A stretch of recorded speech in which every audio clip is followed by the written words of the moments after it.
Hello दोस्तों, मेरा नाम है राहुल और स्वागत है आप सभी का मेरे यूट्यूब चैनल में, जहां पर हम विज्ञान को पढ़ते और समझते हैं।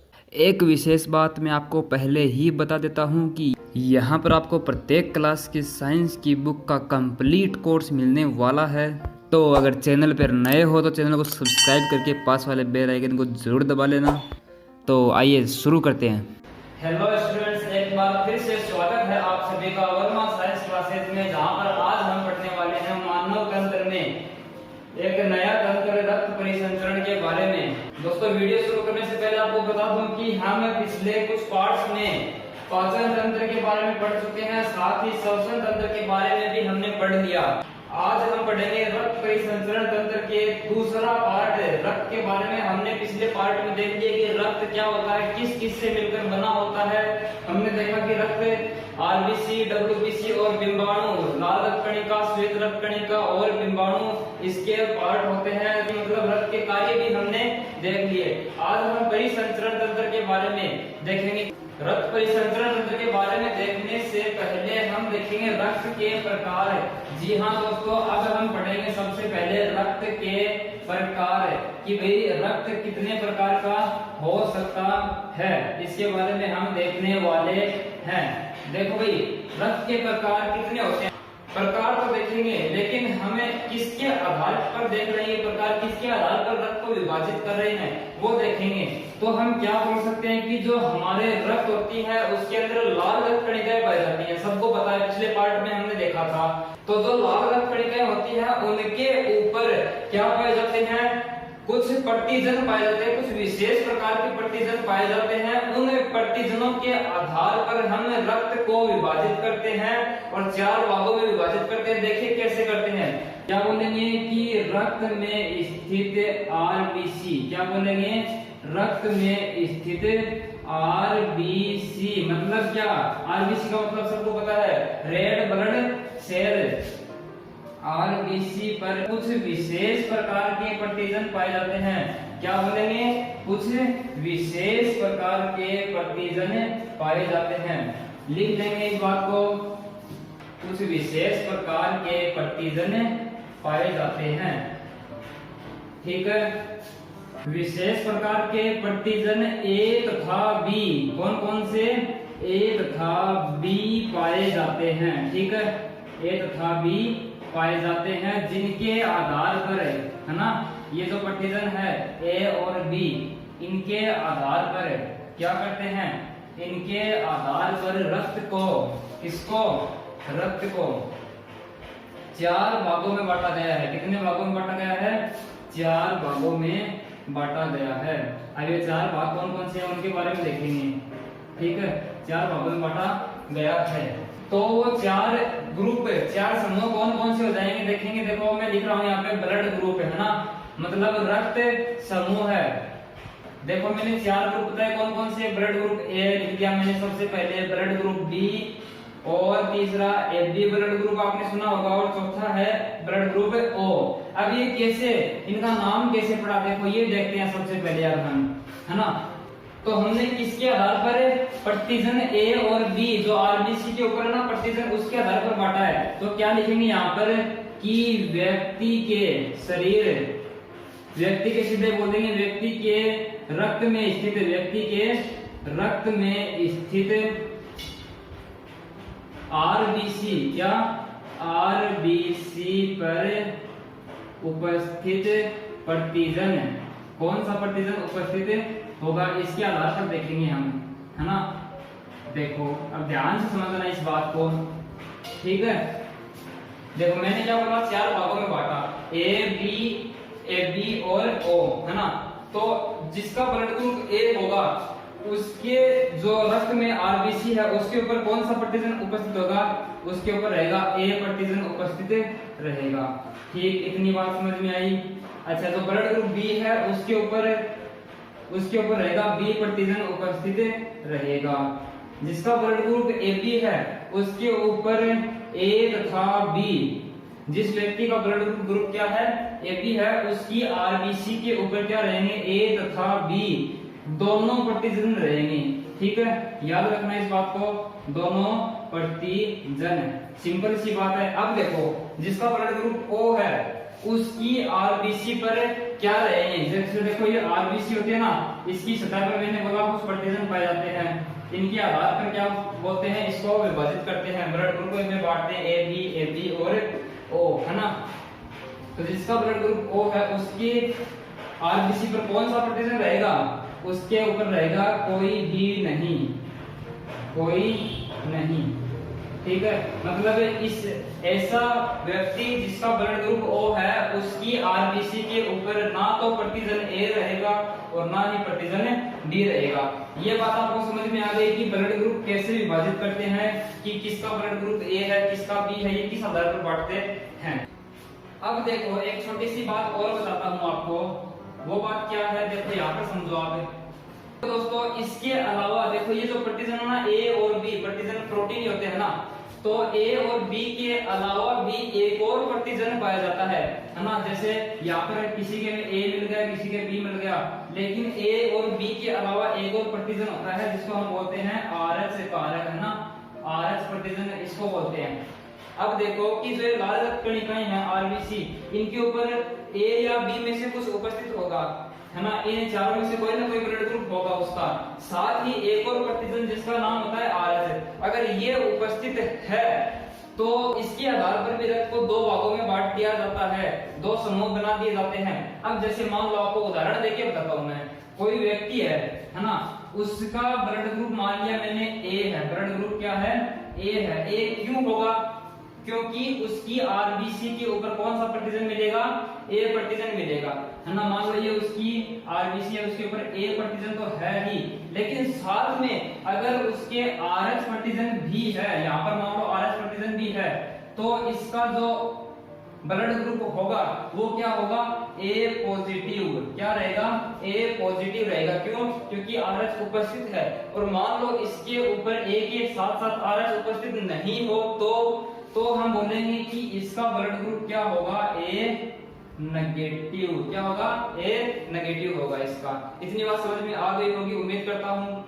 तो इसको हम लिख लेते हैं, यहाँ पे पीछे देखो, यहाँ पे समझाता हूं मैं आपको। देखो यहाँ पर क्या बोल रहा हूँ कि A तथा B प्रतिजन के अलावा, A तथा B प्रतिजन के अलावा एक और प्रतिजन है। क्या, A तथा B के अलावा एक और प्रतिजन कौन सा, RH पाया जाता है। क्या पाया जाता है, RH पाया जाता है ना। अब पॉजिटिव और नेगेटिव वाला सिस्टम यही से आता है, RH के आधार पर ये पॉजिटिव और नेगेटिव वाला सिस्टम आता है ना। तो क्या बोलेंगे कि यदि, क्या बोलेंगे कि यदि व्यक्ति की आरबीसी पर, व्यक्ति की आरबीसी मतलब रेड ब्लड सेल पर RH कारक उपस्थित है। क्या बोलेंगे, RH कारक उपस्थित है, तो उसे क्या बोलेंगे, तो उसे RH पॉजिटिव बोल देंगे, RH पॉजिटिव कहते हैं। और तथा यदि अनुपस्थित है तो क्या बोलेंगे, तथा यदि अनुपस्थित है तो RH नेगेटिव कहते हैं। ये बात मेरे हिसाब से आपको समझ में आ गई होगी, है ना, कि positive, A positive, B positive आपने ब्लड ग्रुप काफी बार सुना होगा। तो ये ब्लड ग्रुप किस आधार पर दिए जाते हैं, कैसे कैसे इनका नामकरण पड़ता है, ये सब आपको समझ में आ गया होगा। अगर आपको समझ में आ रहा है तो मुझे कैसे पता चलेगा कि आपको समझ में आ रहा है, तो आप लाइक करके वीडियो को मुझे बता दीजिए कि आपको समझ में आ रहा है। और अगर आप चाहते हैं कि आपके दोस्त भी इस वीडियो को देखें और ऑनलाइन स्मार्ट क्लासेस का फायदा उठाएं, तो आप उनके साथ इसको शेयर कीजिए, ज्यादा से ज्यादा शेयर कीजिए। इसका फायदा ये होगा कि आपको ये जो कोर्स है जल्दी से जल्दी प्रोवाइड करवा दिया जाएगा। ठीक है, तो अब आगे देखते हैं, आइए देखते हैं रक्त परिसंचरण तंत्र के बारे में। जो अपना रक्त परिसंचरण तंत्र होता है वो 3 प्रकार के अंगों से मिलकर बना होता है। लेकिन ये एक बात आपको सबको पता होगा कि जो शरीर की सबसे छोटी इकाई होती है वो होती है कोशिका। कोशिका मिलकर बनाती है ऊतक, और ऊतक मिलकर बनाते हैं अंग, और जो अंग होते हैं वो बनाते हैं तंत्र। तो यहाँ पर देखो 3 प्रकार के जो अंग हैं वो मिलकर बनाएंगे अपने इस तंत्र को, रक्त परिसंचरण तंत्र को। तो रक्त जो अपना हृदय है वो, और जो रक्त वाहिनियां हैं, रक्त वाहिनियां, ये तीनों अंग मिलकर बनाते हैं अपने रक्त परिसंचरण तंत्र को। रक्त के बारे में हमने देख लिया रक्त क्या होता है, किनसे मिलकर बना होता है। अब हम देखेंगे हृदय और रक्त वाहिनियों के बारे में। तो हृदय देखो क्या होता है कि आपको पता है कि रक्त परिसंचरण तंत्र का जो मुख्य केंद्र होता है वो हृदय ही होता है। हृदय को हम नॉर्मल रूप से देखो इस प्रकार से 4 भागों में बांटते हैं।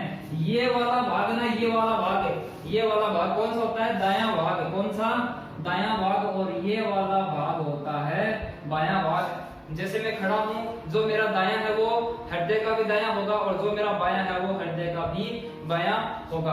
अब देखो इस हृदय में रक्त लाने का काम जो वाहिनियां करती हैं उनको रक्त वाहिनियां कहते हैं।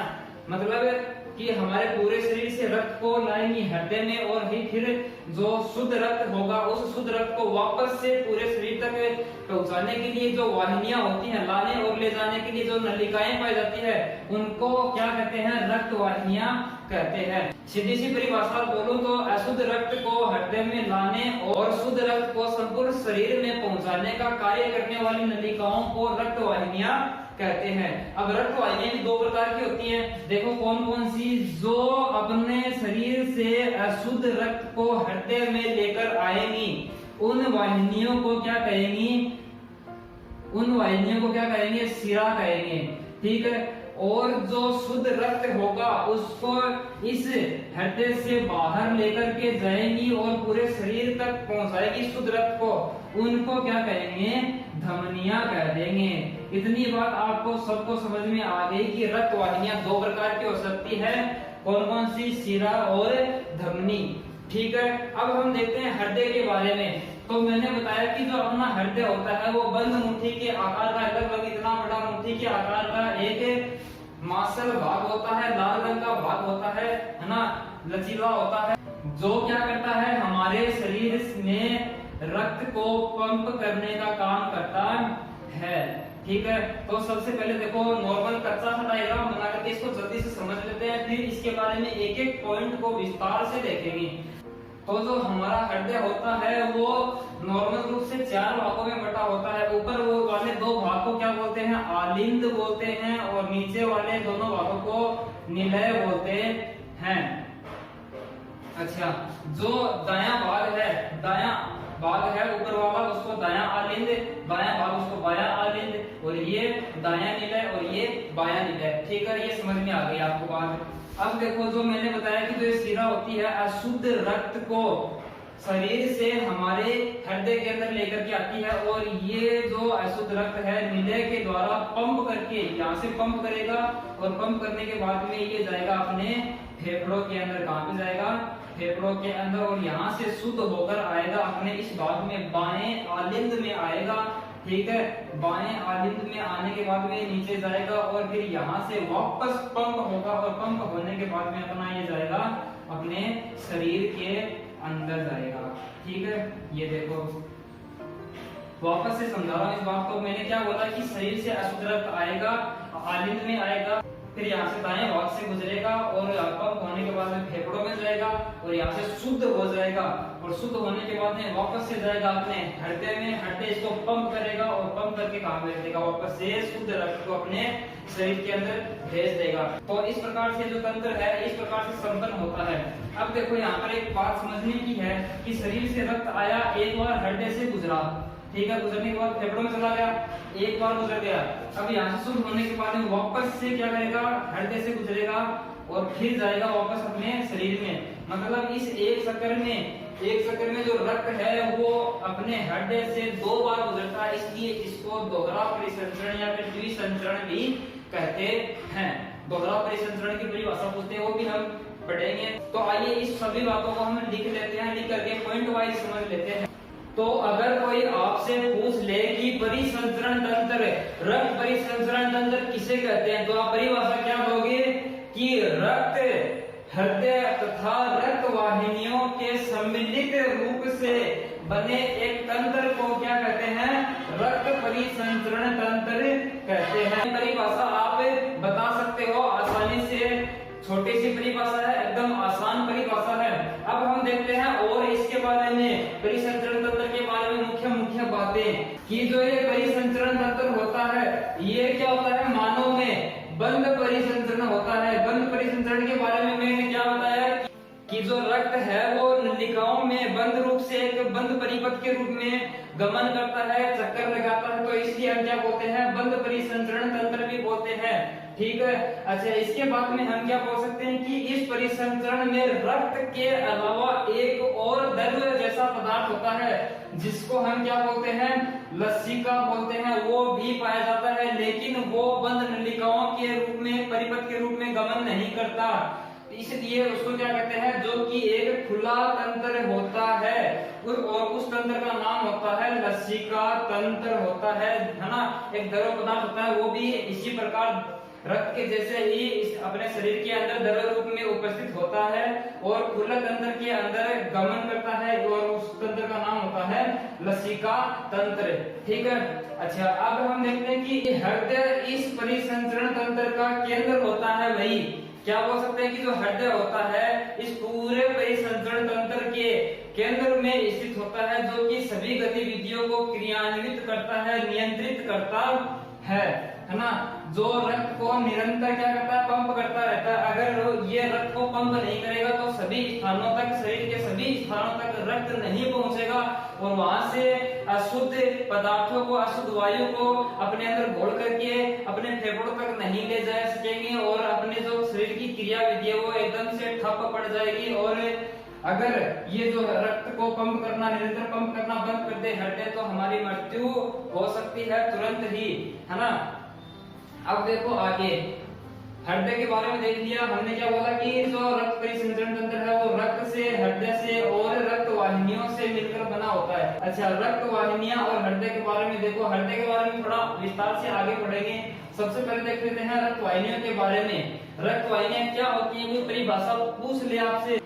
क्या बोलोगे इसकी परिभाषा? की वे नलिकाएं जिनमें रक्त प्रवाहित होकर क्या बोलोगे कि जिनके अंदर से रक्त प्रवाहित होकर विभिन्न भागों तक पहुंचता है, तो इस प्रकार की जो नलिकाएं होती है उनको क्या बोलते हैं? रक्त वाहिनियां बोलते हैं। हमारे शरीर में दो प्रकार की रक्त वाहिनियां पाई जाती हैं। कौन कौन सी भाई? एक तो शिरा और एक धमनी। शिरा किसे बोलते हैं और धमनी किसे बोलते हैं ये देखते हैं। जो शिरा होती है ना, शिरा इस रूप से अंदाजा लगाइए कि सिर की तरफ, अपने सर की तरफ, पूरे शरीर से ऐसे सर की तरफ, है ना, समझ सकते हो आप। तो सर की तरफ रक्त को ले जाने वाली नलिका हो गई, है ना, नॉर्मल जुगाड़ के रूप में आप समझ सकते हो इसको। तो शिरा किसे बोलेंगे कि वे वाहिकाएं जिनसे अशुद्ध रक्त को हृदय की ओर ले जाया जाता है, जिनसे मतलब पूरे शरीर से हृदय तक लाती है, वो अशुद्ध रक्त को अपने अंदर घोल करके हृदय तक लाती है। ठीक है। अब क्या होगा? दूसरी होती है धमनियां, हृदय में लाएंगे, हृदय इसको पंप करेगा क्या पे? फेफड़ों में, और फेफड़ों से वापस आएगा अपने हृदय में शुद्ध होकर के। अब ये शुद्ध रक्त को वापस से पंप करेंगी और पहुंचाएंगी अपने पूरे शरीर तक। लेकिन जो पंप करने के बाद में जो नलिकाएं होती है शरीर तक पहुंचाती है, इन नलिकाओं को क्या बोलते हैं? धमनी बोलते हैं। परिभाषा में कैसे बोलेंगे कि वे वाहिकाएं जिनसे शुद्ध रक्त को हृदय से शरीर की ओर, हृदय से शरीर की ओर ले जाया जाता है, तो उसको क्या बोल देंगे? हमें उसको बोल देंगे धमनी। ठीक है। तो आपको पता चल गया रक्त वाहिनियां क्या होती हैं और हमारे परिसंचरण तंत्र किसे कहते हैं, परिभाषा होगी। तो अब देखेंगे हम हृदय के बारे में। अब दोस्तों मान लो आपके पास एक गाड़ी है जिसका इंजन खराब हो जाए, तो उस गाड़ी की हालत क्या होगी? वो गाड़ी ना तो चल पाएगी, ना ही कोई कार्य करने में सक्षम होगी। तो इसी प्रकार से हमारे मानव का जो हृदय है वो एक प्रकार से हमारे शरीर का इंजन है, जो कि हमारे शरीर को नियमित रूप से क्रिया करने के लिए, उसके लिए उत्तरदायी होता है। तो आइए अब हम देख लेते हैं हृदय के बारे में क्या होता है, हृदय किस प्रकार से अपने शरीर में नियंत्रित करता है, क्या इसका महत्वपूर्ण काम होता है। तो देखो हृदय क्या होता है? ये जो हृदय है ये बंद मुट्ठी के आकार का, आपकी जो मुट्ठी होती है बंद मुट्ठी करते हैं तो लगभग इतना ही आकार होता है अपने हृदय का, है ना। और लाल रंग का, किस रंग का, लाल रंग का और बंद मुट्ठी के आकार का एक अंग होता है जिसकी बाहरी दोहरी झिल्ली युक्त हृदयावरण में, देखो इसका मतलब क्या हो गया कि हमारा हृदय है, इसके बाहर दो झिल्ली पाई जाती है, मतलब हृदय के बाहर दो आवरण पाए जाते हैं जिनको हम हृदयावरण बोलते हैं ना, झिल्ली युक्त हृदयावरण होते हैं। अब इन दोनों हृदयावरणों के बीच में एक द्रव्य पाया जाता है जिसको हम बोलते हैं, क्या बोलते हैं, हृदयावरणीय द्रव्य बोलते हैं, ठीक है। किसके अंदर, दो जो हृदय आवरण होते हैं उनके अंदर क्या पाया जाता है, हृदयावरणीय द्रव्य पाया जाता है। और ये काम क्या करता है भाई, ये बाहरी आघातों से, जो बाहरी चोट होती है, छोटी मोटी चोट होती है, उनसे हमारे हृदय की रक्षा करता है। अगर ये झिल्ली नहीं हो तो जो चोट लगेगी बाहरी वो सीधी हृदय के लगेगी और हृदय में क्षति पहुंच सकती है और वो काम करना बंद कर सकता है। तो इसलिए ये झिल्ली होती है ना, हृदयावरणीय जो होता है, हृदय का जो आवरण होता है बाहर का, वो महत्वपूर्ण भूमिका निभाता है हृदय की रक्षा करने में। अच्छा आगे देखो, ये जो अपना हृदय होता है इसमें 4 कक्ष पाए जाते हैं, कितने, 4 कक्ष पाए जाते हैं। कौन कौन से भाई, 4 कक्ष कौन कौन से, इसमें देखो 2 तो पाए जाते हैं अपने आलिंद, है ना, क्या, 2 तो आलिंद और 2 ही निलय पाए जाते हैं। मतलब कितने हो गए भाई, 4 हो गए कि नहीं हो गए। तो इस प्रकार से 4 कक्ष होते हैं। जैसे देखो ये अपना मैंने पहला हृदय मान भाई अपना एक, है ना, बंद मुट्ठी के आकार का, इसमें 4 तो क्या होते हैं, कक्ष होते हैं। ऊपर वाले दोनों क्या हो गए, आलिंद, और नीचे वाले क्या हो गए, निलय, है ना, नीचे वाले दोनों क्या हो गए, निलय हो गए। अच्छा जो आलिंद होते हैं ना वो होते हैं छोटे होते हैं। आलिंद क्या होते हैं, अपेक्षाकृत छोटे होते हैं, अपेक्षाकृत छोटे होते हैं। किससे छोटे होते हैं, किसकी अपेक्षा, इस निलय की अपेक्षा आलिंद होते हैं वो छोटे होते हैं। मतलब ऊपर वाला जो कक्ष होते हैं, दोनों ऊपर वाले दोनों कक्ष वो छोटे होते हैं अपेक्षाकृत इनसे, निलय से, ठीक है। इतनी बात समझ में आ गई होगी आपको।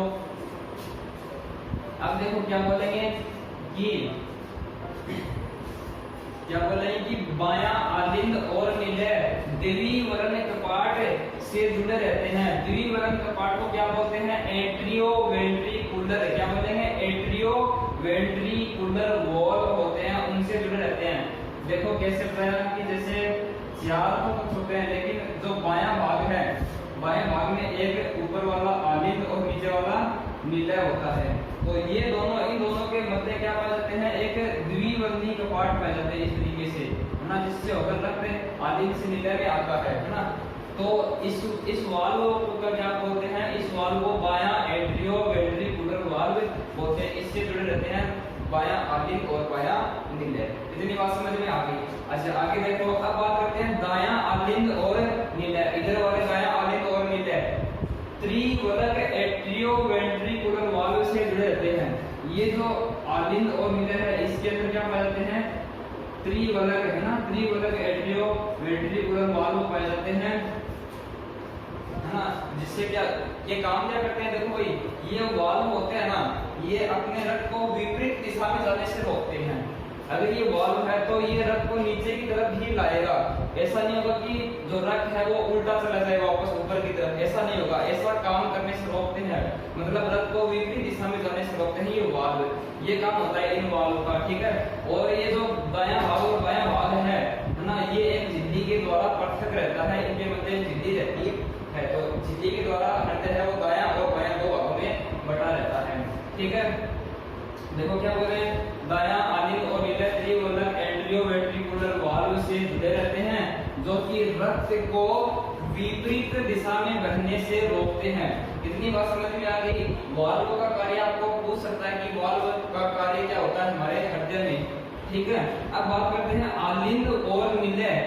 जो अपने आलिंद और निलय हैं इनमें जब रक्त आएगा तो इनमें से एक आवाज निकलेगी, टप टप की आवाज निकलेगी। जो अपन धड़कन सुनते हैं ना, कान लगा के सुनते हैं, तब अपने को टप टप की आवाज होती है। तो वो आवाज कहां से आती है, इन वाल्व के खुलने से और बंद होने से वो टप टप की आवाज आती है, ठीक है। यहाँ से ये हृदय को पंप करता है, फिर वापस वाल्व खुलते हैं और वापस आता है। तो इस प्रकार मतलब टप टप की आवाज वही होती है, लयबद्ध संकोचन होता है इनके अंदर, है ना। तो हम क्या बोलेंगे कि आलिंद व निलय के लय व संकुचन व शिथिलन से, संकुचन व शिथिलन से क्या होता है, शिथिलन से ही हृदय है वो रक्त को शरीर के विभिन्न भागों में, संपूर्ण भागों में क्या कर पाता है, पंप कर सकता है। क्या करता है, पंप कर सकता है। कौन, हृदय। अब आपको पता है कि जो रक्त आएगा, अशुद्ध रक्त आएगा शरीर से, वो किसके द्वारा आएगा, वो आएगा महाशिरा के द्वारा, और जाएगा किसके द्वारा, महाधमनी के द्वारा। तो महाशिरा के द्वारा जो रक्त लाया जाएगा हृदय में, उस रक्त को हृदय क्या करेगा, हृदय इस रक्त को फेफड़ों में पंप कर देगा। और फेफड़ों का हमने श्वसन तंत्र के अंदर पढ़ लिया, काम क्या होता है, फेफड़े होते हैं वो रक्त का शुद्धिकरण करते हैं। मतलब जो महाशिरा रक्त लाएगी अशुद्ध, उसमें कार्बन डाइऑक्साइड भी होगी, तो उस कार्बन डाइऑक्साइड को फेफड़े हैं वो रख देंगे, और फेफड़े रक्त को क्या कर देंगे, बदले में ऑक्सीजन दे देंगे, और ऑक्सीजन द्वारा उसको शुद्ध करके वापस से काम भेज देंगे, अपने हृदय के अंदर भेज देंगे। और बाद में जो अपना हृदय होता है, ये क्या करेगा, ये क्या करेगा भाई, ये जो हृदय है वापस इसको पंप करेगा और पूरे शरीर में भेज देगा शुद्ध रक्त को। क्या बोलेंगे कि फेफड़ों से प्राप्त, यहाँ पे एक बात लिख देता हूं मैं, कि फेफड़ों से प्राप्त शुद्ध रक्त, क्या बोलेंगे, शुद्ध रक्त हृदय द्वारा कहाँ भेज दिया जाता है, हृदय द्वारा संपूर्ण शरीर में, कहाँ पे, संपूर्ण शरीर में स्थानांतरित कर दिया जाता है, या फिर पंप कर दिया जाता है संपूर्ण शरीर में। किसके द्वारा भाई, महाधमनी के द्वारा। किसके द्वारा, महाधमनी के द्वारा, महाधमनी द्वारा भेज दिया जाता है ना। ठीक है, ये बात आपको सबको पता लग रही है, हृदय क्या होता है, हृदय कैसे काम करता है, सबके बारे में पता चल गया। ठीक है, तो इस प्रकार से क्या होता है, हमारे रक्त का शुद्धिकरण होता है और पंप होता है, मतलब परिसंचरण होता है पूरे शरीर में। तो और ये जो चक्र है ना, शरीर से रक्त, अशुद्ध रक्त आना, हृदय में आना, फिर हृदय से फेफड़ों में जाना, और फेफड़ों से वापस कहाँ जाना, हृदय में जाना, और हृदय वापस इसको शरीर में भेज देना, ये सारा जो चक्र है ये चलता रहता है और चलता रहता है। और इसी प्रकार हमारा जीवन चक्र भी चलता रहता है, और इसी को क्या बोलते हैं, इसे हम परिसंचरण तंत्र बोलते हैं। दोस्तों, उम्मीद है आपको ये जो टॉपिक है ये समझ में आ गया होगा। अगर कोई भी डाउट है तो कमेंट बॉक्स में मेरे को वो सवाल आप पूछ सकते हैं। कोई भी चीज आपको समझ में नहीं तो उसके लिए मैं अलग से डाउट की क्लास बना दूंगा अलग से। ये अगर वीडियो अच्छी लग रही है, बढ़िया तरीके से समझ में आ रहा है आपको, तो एक लाइक करके मुझे बताइए कि आपको समझ में आ रहा है। और आप चाहते हैं कि आपके दोस्त भी इसका फायदा उठाएं, स्मार्ट क्लासेस लें वो भी, और पढ़ाई में आपकी तरह आगे बढ़े, तो उनको ये वीडियो शेयर करें। अगले वीडियो में हम पढ़ेंगे उत्सर्जन तंत्र के बारे में, और उसके बाद में हम पढ़ेंगे जनन तंत्र के बारे में। दोस्तों, अगर आपसे कोई हृदय की क्रिया विधि पूछे तो आप आसानी से बता सकते हो। क्रिया विधि का मतलब क्या होता है कि जो हृदय है वो काम कैसे करता है, उसके किस तरीके से उसका प्रत्येक अंग कार्य करता है, तो वो भी आप आसानी से बता सकते हो। चलिए देख लेते हैं जल्दी से क्रिया विधि भी, ताकि आप कभी भी पीछे न रहें किसी भी सवाल का जवाब देने में। जल्दी से देखते हैं। ये एक नॉर्मल सा कच्चा सा डायग्राम बना रहा हूं मैं हृदय का। ये देखो, मान लो अपना हृदय है, ठीक है, ये देखो मान लो ये क्या अपना हृदय है। आपको पता है कि जो रक्त है, अशुद्ध रक्त आएगा महाशिरा के द्वारा अपने हृदय में प्रवेश करेगा, ठीक है। और आपको ये भी पता है कि जो अपना हृदय है वो 4 भागों में बटा रहता है, आदिल और विलय में, और ऊपर वाला भाग छोटा होता है, नीचे वाला बड़ा होता है। ये जो अशुद्ध रक्त आएगा अपने शरीर के अंदर वो इस तरीके से प्रवेश करेगा, हमारे शरीर में प्रवेश, हृदय में प्रवेश करेगा। और यहाँ से फिर ये कौन सा भाग है, ये भाग अपना दाएं